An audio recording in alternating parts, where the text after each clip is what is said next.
मार दी पाला। भइल काहे बेदर्दी सरदी, भइल काहे बेदर्दी सरदी, रोज दिन बढ़ल जाला। राजा आजा घरे ना तो मार दी पाला। राजा आजा घरे ना तो मार दी पाला।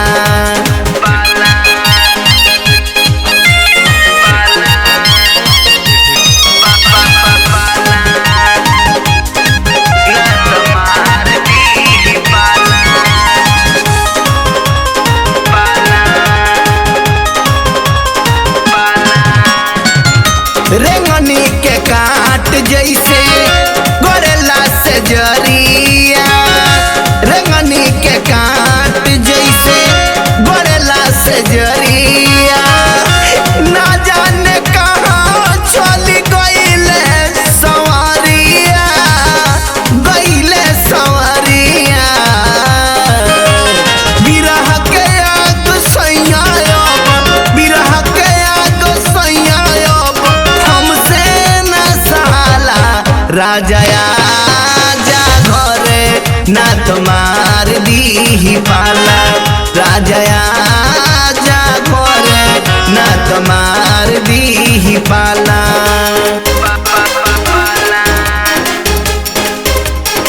ना तो मार दी पाला, पाला।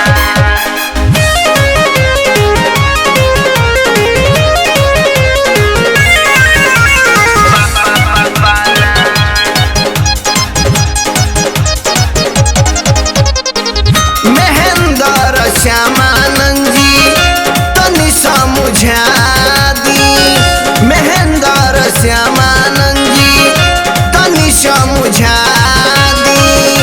सागर सुरेश के रे लगड़िया धरा दी, गड़िया धरा दी। तहरा बिना सैया, तहरा बिना सैया हमरा कुछु ना सोहाला। राजा आजा घरे ना तो मार दी पाला। राजा आजा घरे ना तो मार दी पाला।